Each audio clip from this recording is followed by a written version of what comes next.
नमस्कार श्रोते हो, रेडिओ जयंतच्या आनंदी कट्ट्यावर मी अनुराधा आपण सर्वांचं मनपूर्वक स्वागत करते. श्रोते हो, आजकालच्या या आधुनिक जगामध्ये आपल्या चैनीसाठी आपण किती वस्तू खरेदी कराव्यात किंवा किती वस्तू आपल्याकडे असाव्यात याचा काही हिशोब राहिलेला नाही आहे. साधी मोबाईलची गोष्ट बघा. एखादा मोबाईल आपण नवीन बाजारात आला म्हणून विकत घेतो, पण 8 दिवसातच त्याचं नवीन व्हर्जन बाजारात येतं आणि मग आपल्याकडचा मोबाईल आपल्याला जुना वाटायला लागतो आणि मग कधी एकदा आपण ते नवीन व्हर्जन आपल्या हातात येतं आहे, आपण तो मोबाईल विकत घेतो आहे असं आपल्याला वाटायला लागतं. एकंदरीतच काय, आपल्याकडे काय आहे याच्यात आपण समाधान मानणं, आनंदी राहणं हे फार गरजेचं आहे, जे आजकाल होत नाही आहे. गरज आणि चैन याच्यातली सीमारेषा ही फार धूसर आहे. ती सीमारेषा जर आपण वेळेच ओळखली ना, तरच आपण समाधानानं आयुष्य जगू शकतो. अशाच आशयाचा आहे आजचा आनंदी कट्टा. या अर्थाची एक कविता वाचनात आली आणि आजच्या आनंदी कट्ट्यावरून मी तुमच्यापर्यंत ती पोचवते. कवितेचं नाव आहे इतकं मला पुरे आहे. बसायला आराम खुर्ची आहे, हातामध्ये पुस्तक आहे, डोळ्यावर चष्मा आहे. इतकं मला पुरे आहे.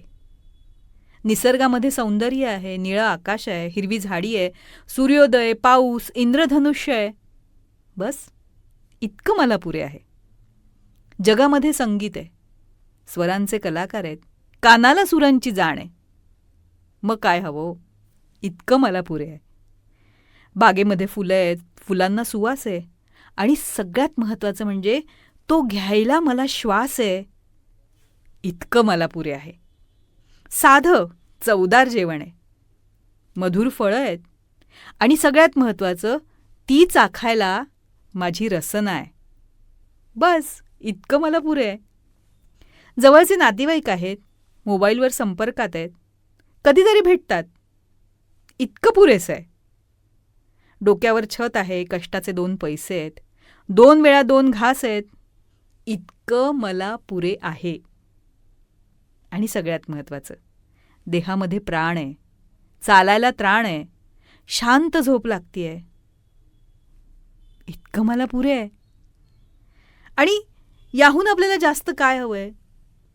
जगातलं चांगलं घेण्याचा, आनंदी, आशावादी राहण्याचा विवेक आपल्याला हवा आहे. फक्त विधात्याचं स्मरण आहे, प्रार्थनेत मनःशांती आहे, परमेश्वराची कृपा आहे. बस इतकं मला पुरे आहे. शरीर योग्य साथ देतंय, स्मृतींची साथ आहे, कुणावरही अवलंबून नाही आहे. ही देवाची कृपा आहे. आणि इतकंच मला पुरे आहे. श्रोते हो, आनंदानं आणि समाधानानं जगण्यासाठी सुखाचे 4 घास, प्रेमाची माणसं, वस्त्र आणि निवारा या गरजा जर सोडल्या तर आणखीन लागतं काय? गरजा आणि चैन याच्यातला फरक ओळखायला हवा. मग आज यादी करूया आपल्या नेमक्या गरजा काय आहेत याची, आणि बस फक्त गरजांवर फोकस करूया. मग बघा आपली टेन्शन्स, प्रेशर्स कसे फटाफट रिलीज होतात. ते करून बघायला काय हरकत आहे, हो ना?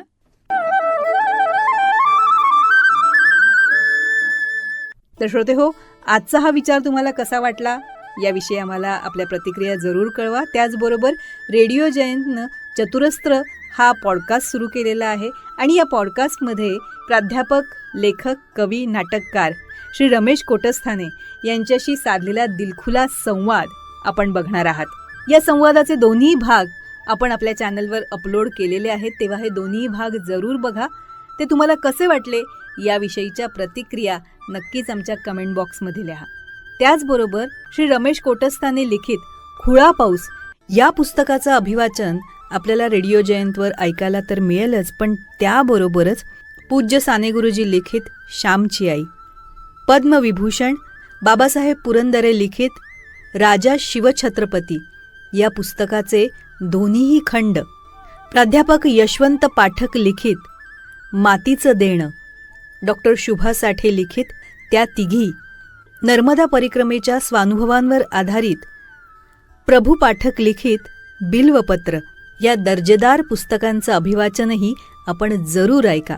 आणि ते आपल्याला कसं वाटलं याविषयीच्या आपल्या प्रतिक्रिया आमच्या कमेंट बॉक्समध्ये नक्की लिहा.